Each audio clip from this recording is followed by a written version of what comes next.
Hello and welcome. This is Manpreet Singh from government college Bhadra. BA part first English literature के लिए हमने जो पिछली वीडियो पोस्ट की थी उसमें था introduction to the greatest one of the greatest poets of English literature William Shakespeare और उनके लाइफ के बारे में, उनके वर्क्स के बारे में। और ये जो पोएम है जो कि एक एक्सट्रैक्ट है फ्रॉम अलाजा play as you like it 5 act play में से निकाला गया एक एक्सट्रैक्ट है जिसे एक पोएम के रूप में हमारे सिलेबस में प्रिस्क्राइब किया गया है। सो ये जो पोएम है ये किस बारे में है ये हमने जाना था। एक बार पुनः हम देख लेते हैं। 7 ages is an extract from Shakespeare's play as you like It, ये तो हमने अभी बात की। In this extract Shakespeare compares life to a drama in which a person plays different roles as he progresses through the various stages of life। कि Shakespeare ये जो extract है, ये जो पोएम के रूप में है, इसके अंदर लाइफ को, एक व्यक्ति की लाइफ को एक ड्रामा के साथ कंपेयर करते हैं और बताते हैं कि कैसे जीवन में जो अलग अलग रोल्स हैं, जैसे जैसे जीवन में आदमी आगे आगे बढ़ता है, इस जीवन के इस मंच पे वो अलग अलग रोल्स प्ले करता है। ये पोएम है और ये पोएम जो है जैक्स नाम का एक फ़िलोसफर या फिर एक जिसे एक फूल के रूप में प्रेजेंट किया गया है, वो बोलता है डायलॉग के रूप में टू ड्यूक सीनियर और ऑरलैंडो इस एज यू लाइक इट नाम का ये जो 5 एक्ट प्ले है जो आपके सिलेबस में है, इसे अलग से भी पढ़ा जाएगा।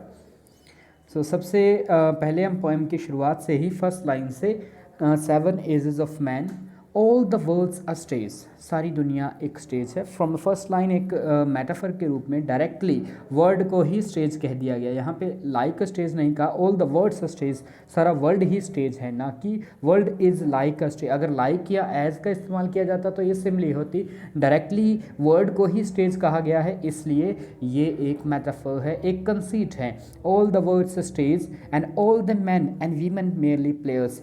All the world a stage, अगर सारा संसार एक मंच है तो all the men and women, जितने भी पुरुष और महिलाएं हैं, मेयरली प्लेयर्स, वो सब इसके सिर्फ प्लेयर्स हैं, इसके जो एक्टर्स हैं, प्ले करने वाले। दे have their exits and entrances, उन सब के अपने अपने एग्जिट हैं। जैसे ही स्टेज पे कोई आता है, कोई जाता है, मंच पे आना जाना चलता रहता है। एग्जिट और एंट्रेंसेस डेथ और बर्थ को इस मतलब इन शब्दों में कहा गया। जैसे मंच पे कोई नया किरदार आता है, मंच से किसी किरदार की एंट्री होती है और वहीं से एग्जिट भी होता है, उसी प्रकार से लोग जन्म लेते हैं और मरते हैं। And one man in his life plays many parts, और एक व्यक्ति अपने जीवन में बहुत से प्ले करता है, पार्ट्स, बहुत से रोल प्ले अदा करता है। हिज एक्स बीइंग 7 एजेस, और उसके ये जो एक्स हैं वो 7 एजेस में होते हैं। ये जो लाइंस हैं ये आयम्बिक जो है उस आयम्बिक पेंटामीटर में हैं, जिनमें मतलब ब्लैंक वर्स लिखी जाती है। जो खास करके एलिजाबेथन प्लेस हैं उस समय में ब्लैंक वर्स बहुत फेमस थी। ब्लैंक वर्स एक लिटरेरी टर्म के रूप में भी आपको करवाई जाएगी। ब्लैंक वर्स के बारे में आपको इंट्रोडक्शन दिया जाएगा। यहाँ सिर्फ इतना जान लेना काफ़ी है कि ब्लैंक वर्स के अंदर राइम स्कीम नहीं की जाती, लाइनों को तुकबंदी नहीं की जाती, उन्हें ब्लैंक रखा जाता है राइमिंग के रूप में, लेकिन फिर भी उनका जो मीटर है वो फिक्स रहता है, उनकी जो लंबाई है वो आयम्बिक पेंटामीटर में रहती है, यानी कि करीब 10 सिलेबल्स में वो रहती है। यहाँ जो लाइनें हैं वो एक डायलॉग के रूप में हैं। डायलॉग के अंदर जो जैक्स नाम का फ़िलोसफर है वो अपने विचार रख रहा है संसार के बारे में, फ़िलोसॉफिकल थिंकिंग, उसके माध्यम से जो शेक्सपियर जो पोइट हैं वो खुद के विचार भी रख रहे हैं। वो कह रहे हैं कि all the world's a stage, सारी दुनिया एक स्टेज की तरह, एक मंच की तरह है। And all the men and women merely players, all the men and women are just players, they are just actors playing the roles on this stage. They have their exits and their entrances, उन सब के अपने अपने entry हैं, उनका अपना अपना exit है, उनका आना जाना दोनों ही प्रकार से चला रहता है। And one man in his life in his time plays many parts, और एक व्यक्ति अपने जीवन में कई रोल अदा करता है। उन रोल्स को फिर वो गिनाते हैं 7 रोल्स के अंदर, 7 अलग अलग 7 एजेस के रूप में। हिज एक्स बीइंग 7 एजेस, और उसके जो एक्स हैं, उसका जो एक्टिंग करने के लिए जो रोल है वो 7 एजेस हैं। ठीक है, ये फर्स्ट इस पार्ट में मैंने इन्हें टुकड़ों में रख लिया है, वैसे ही ये कंटिन्यू एक पोएम के रूप में है। यहाँ जो एजेस के बाद लाइन है, उसके बाद एक एजेस के बाद फुल स्टॉप है और नेक्स्ट लाइन शुरू हो जाती है। एट फर्स्ट द इन्फेंट, सबसे पहली जो स्टेज है वो है इन्फेंट की, एक छोटे बच्चे की। Mewling and puking in nurses arm, अपनी जो भी नर्स है, चाहे वो माँ है चाहे उसकी दाया है, उसे संभाल करने वाली, उसकी बाहों में या उसके हाथों में वो एक बच्चे के रूप में पहला रोल अदा करता है। म्यूलिंग एंड प्यूकिंग, म्यूलिंग होता है क्राई करना, रोना, बच्चे जिस प्रकार से मिमियाते हुए से रोते हैं उस प्रकार से बच्चों का रोना म्यूलिंग। एंड प्यूकिंग, और प्यूक करना मतलब उल्टियाँ करते हुए या लार टपकाते हुए, इस प्रकार से जो बच्चे होते हैं उसी प्रकार से पहली जो स्टेज है वो एक बच्चे के रूप में, इन्फेंट के रूप में है।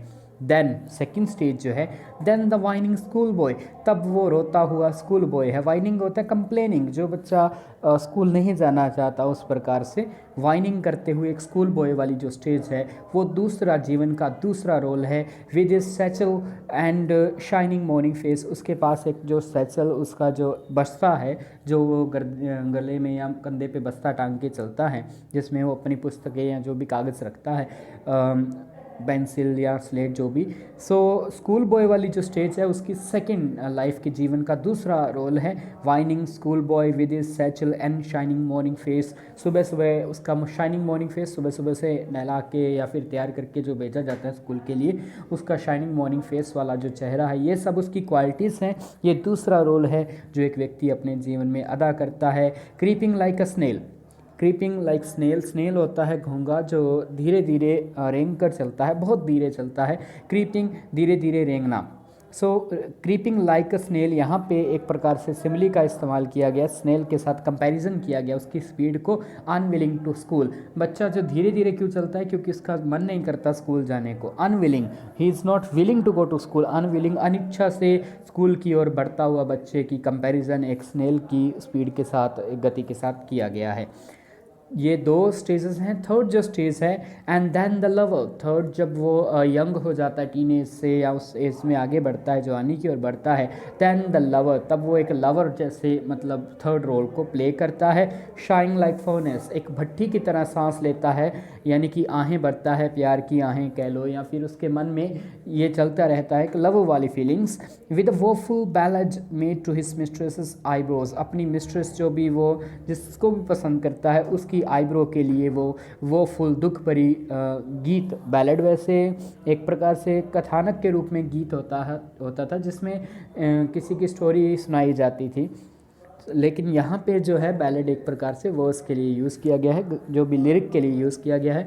तो वो जो लवर की स्टेज है उस स्टेज में आने के बाद वो भट्टी की तरह सांस लेता है, आहें भरता है, लवर वाली स्टेज है, और वो अपनी मिसेस के आईब्रोज़ के लिए, मिसेस की तारीफ़ में दुख भरे या उस प्रकार के गीत गाता रहता है या लिखता रहता है। सो ये थर्ड स्टेज है ऑफ अ लवर। ये तीन स्टेजेस जो हैं, तीन रोल हैं जो एक व्यक्ति अपने जीवन में शुरुआत में प्ले करता है। फोर्थ में देन अ सोल्जर, जब वो थोड़ा टीनेज से आगे बढ़ता है, उसमें शारीरिक शरीर का भी विकास होता है और स्ट्रेंथ भी आ जाती है, तब वो एक सोल्जर के रूप में या फिर एक अपने आप को मजबूत दिखाने के लिए उसके ओनर की बात बन जाती है हर चीज़ में, तो वो एक सोल्जर वाली स्टेज में पहुंच जाता है। ज़रूरी नहीं है कि वो एक सोल्जर के रूप में ड्यूटी करे या सोल्जर के रूप में एनलिस्ट हो आर्मी में। हाँ, एक व्यक्ति उस एज में अपने बल का अभिमान करने लगता है, प्राउड फील करने लगता है, इसलिए इस स्टेज को सोल्जर वाली स्टेज कहा गया। Then a soldier full of strange oath, अजीब अजीब सी वो कस्में खाता है, strange oaths. And bearded like a pard, और एक पार्ड एक लेजेंडरी जीव है जो चीते की तरह नज़र आता है जिसमें दाग होते हैं, तो उस प्रकार से उसकी दाढ़ी होती है, बियर्डेड लाइक अ पार्ड, एक पार्ड की तरह उसकी दाढ़ी होती है और अजीब अजीब वो कस्में खाता है। ये जो चौथी स्टेज है। जेलस इन ऑनर, और अपने मान के लिए हर वक्त ईर्ष्यालु रहता है, अपने मान की उसे बहुत चिंता रहती है। सडन, अचानक से फैसले लेता है कि मैं तो ये करूँगा या वो करूँगा। एंड क्विक इन क्वारल, और लड़ाई करने के लिए हमेशा तैयार रहता है, क्वारल के लिए quick, always ready to quarrel, seeking the bubble reputation and all this for the bubble reputation, एक प्रकार की उस रेपुटेशन के लिए जो बबल की तरह है, गुब्बारे पानी के बबल की तरह, गुब्बारे की तरह है, जिसमें मतलब कभी भी टूट सकती है, जिसकी कोई वैल्यू नहीं है, उस रेपुटेशन के लिए भी छोटी छोटी बात में भी वो अपना मान देखने लगता है और छोटी छोटी बात में वो झगड़ने लगता है। इवन इन कैनन्स माउथ, और उसे अपने जीवन की परवाह नहीं होती। कैनन्स माउथ जो तोफ होती है, तोफ के मुंह के आगे यानी तोफ की नाल के मुंह के आगे भी उसे अपनी बबल रेपुटेशन के लिए वो खड़ा हो जाता है, अपनी मान के लिए वो लड़ने लगता है और उसे अपने जीवन की भी परवाह नहीं होती, खतरों से खेलने की भी परवाह नहीं रहती। ये एक सोल्जर वाली स्टेज है, यानी कि जवानी की, जब इंसान के शरीर में थोड़ी स्ट्रेंथ हो जाती है। फिर नेक्स्ट जो फिफ्थ स्टेज है, एंड देन द जस्टिस, जब लाइफ में थोड़ा वो आगे बढ़ता है, उसके बाद उसके पास जो है वर्ड के बारे में या वर्डली नॉलेज, सेकुलर नॉलेज आ जाती है, दुनियादारी देख लेता है, तब वो एक जस्टिस की तरह हो जाता है। उसे न्याय और इस प्रकार की बातें करना पसंद आने लगती है, राजनीति की बातें करना और क्या सही है क्या गलत है, एथिकल नॉलेज जिसे कहते हैं, एथिक्स की उसे जानकारी होने लगती है सामाजिक रूप से, तब वो एक जस्टिस की तरह बिहेव करता है। इन फेयर राउंड बैली, और उसकी जो है बैली जो है फेयर राउंड बैली, बैली यानी पेट जो है वो गोल हो जाता है, पेट आगे की ओर उभर आता है। तो अलग अलग प्रकार की रिश्वत लिया करते थे। कैपोन लाइन, मुर्गे के रूप में मध्यकाल में जैसे मुर्गा या और चीज़ों के रूप में रिश्वत ली जाती थी, तो उनके लिए भी कैपोन मुर्गा ही होता है ओल्ड इंग्लिश में। कैपोन लाइन, उस प्रकार की लाइनिंग आ जाना, यानी कि कपड़े का इस प्रकार से फूल जाना कि वो सामाजिक रूप से रिश्वत वगैरह या उसमें लिप्त हो जाता है। विद आईज सेवर, उसकी आंखों में स्ट्रिक्टनेस होती है, सेवर का मतलब स्ट्रिक्टनेस, सख्ताई होती है। And beard of a formal cut, और उसकी जो दाढ़ी है वो उसे भी फॉर्मल कट देता है, वो फॉर्मली उस प्रकार का वो जीवन जीने लगता है, जिसमें उसके चेहरे पे इस प्रकार के वो हाव भाव भी रखता है और इस प्रकार से अपनी बियर्ड को कटवा के भी रखता है। फुल ऑफ वाइज सोज, और उसे सोज यहाँ पे वाइज सोज से मतलब है वो बुद्धिमता भरी बातें करने लगता है, एपिग्राम्स उस प्रकार की बोलने लगता है। एंड मॉडर्न इंस्टांसेस, और जो मॉडर्न जो है इंस्टांसेस से मतलब होता है उदाहरण देना, किसी का किस्सा सुनाना कि देखो किस्से के माध्यम से किसी को बुद्धिमता भरी बात बताना, जैसे दंत कथाएँ होती हैं उस प्रकार से। सो ऐसा व्यक्ति जिस जस्टिस वाली स्टेज में पहुंचने के बाद ही starts to have secular or social knowledge, wisdom that he tries to impart on others by his different type of source and instances, and so he plays his part, और इस प्रकार से वो अपना जीवन का वो पार्ट भी प्ले करता है। उसके बाद जो सिक्स स्टेज है, sixth age shifts into a lean slippered pantaloon, जब वो बिल्कुल बुढ़ापे की ओर बढ़ने लगता है या बुढ़ापे की शुरुआत हो जाती है, तो इसको एक प्रकार से स्लिपर्ड पैंटलून, पैंटलून जो पैंट का ही, जिससे आजकल पैंट्स कहा जाता है, उसी का ही मध्यकाल में एक ऐतिहासिक रूप है। पैंटलून बहुत पतली पैंट हुआ करती थी, जिससे धीरे धीरे बदलते हुए पैंट्स कहलाने लग गई। ये मजाक के लिए भी यूज़ किया जाता था, स्लिपर्ड पैंटलून, पतला सा और स्लीपर पहने हुए पैंटालून की तरह वो नज़र आने लगता है। विद स्पेक्टिकल्स ऑन नोज, उसके नाक के ऊपर स्पेक्टिकल्स चश्मा जो है वो चढ़ जाता है। पाउच ऑन इस साइड, उसके साइड में एक वो झोला भी रखता है अपने जो भी उसके सामान के लिए।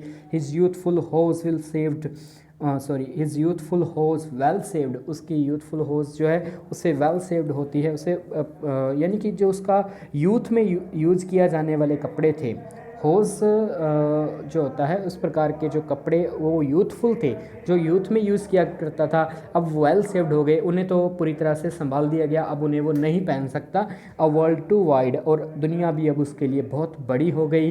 For his shrunk shank, shank होता है टांग के नीचे वाला हिस्सा, घुटने से नीचे, तो उसकी जो टांगें हैं अब वो सिकुड़ जाती हैं बुढ़ापे में आने के बाद। So a world too wide for his shrunk shank, उसके पतली टांगों के लिए दुनिया बहुत बड़ी होगी, अब वो इधर उधर नहीं जा सकता, इधर उधर घूम नहीं सकता। And his big manly voice, और उसकी बुढ़ापे की जो आवाज़ है वो भी हाई पिच्ड हो गई है। बिग मैनली वॉइस, उस प्रकार की गहरी और भारी मैनली वॉइस में वो बोलने लगता है। Turning again towards childish travel, और धीरे धीरे वो वापस बच्चों की तरह ट्रैवल करने लगता है। ट्रैवल करना, कांपना, पाइप्स मुंह से जब बोलता है तो पाइप की तरह आवाज़ आती है कि उसकी आवाज़ भी स्पष्ट नहीं रहती। एंड विशल्स इन हिज साउंड, और जब वो बोलता है तो उसके मुंह से सीटी की तरह आवाज़ निकलती है, यानी कि वो बोल भी नहीं पाता। सो ये जो 6 स्टेज है वो बुढ़ापे की जो धीरे धीरे बुढ़ापे में जैसे जैसे इंसान जो है पराश्रित होने लगता है, उस स्टेज को दिखाने के लिए ये 6 स्टेज जो 6th रोल है वो एक मैन की लाइफ में दिखाया गया है।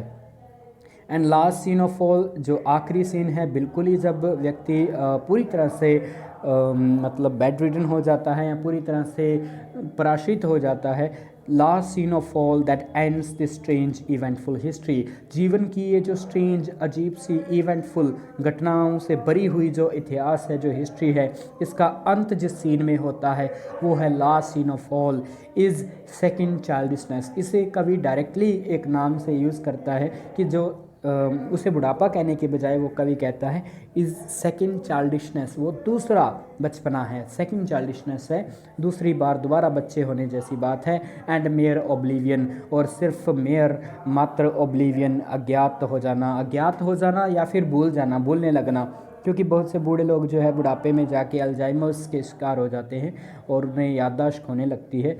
सो इस second childishness and mayor oblivion, और बिल्कुल ही अज्ञात हो जाना या यादें भूलने लगना, दोनों ही प्रकार से अर्थ हैं इसके। लास्ट में जो है वो लेटिन टर्म्स यूज़ करते हैं, sans teeth, sans eyes, sans taste, sans everything. Sans जो होता है वो लेटिन में मतलब होता है बिना, बिना दांतों के, बिना आँखों के, यानी बिना नज़र के, बिना टेस्ट के, बिना जुबान के टेस्ट में नहीं रहता। एंड सेंस एवरीथिंग, सब कुछ धीरे धीरे चला जाता है, सब कुछ खो जाता है। सो ये 7 स्टेजेस ऑफ मैन है बाय विलियम शेक्सपियर। इसमें जो क्वेश्चंस पूछे जाते हैं उनमें अलग अलग स्टेजेस के नाम पूछ लिए जाते हैं, बीच में से लाइनें देकर ये पूछ लिया जाता है कि ये जो लाइंस हैं वो किसकी खूबियां हैं, या फिर ये पूछ लिया जाता है कि लवर की क्या खूबियां हैं या सोल्जर वाली स्टेज की क्या खूबियां हैं। और जो बड़ा क्वेश्चन आता है जो एक critical appreciation of the poem, उसमें पूरी पोएम का एक क्रिटिकल अप्रिशिएशन होता है जिसमें आपको पूरी पोएम की समरी लिखनी होती है और बताना होता है कि कवि ने उसमें किस प्रकार के टर्म्स यूज़ करके, किस प्रकार के ऑर्नामेंट्स यूज़ करके क्या क्या अपने विचार रखे हैं। सो इस पोएम को आप पढ़ें। इसका जो ये जो टेक्स्ट की स्लाइड्स हैं वो भी मैं शेयर करूँगा व्हाट्सएप पे। अगर आपको कोई समस्या आती है, कुछ समझने में दिक्कत आती है, तो आप व्हाट्सएप पे भी कमेंट कर सकते हैं, यूट्यूब पे भी डाल सकते हैं, वहाँ भी आप कमेंट कर सकते हैं। और जो कॉलेज का चैनल है उसी पे ही ये सब वीडियोस पोस्ट किए जाएंगे। धन्यवाद।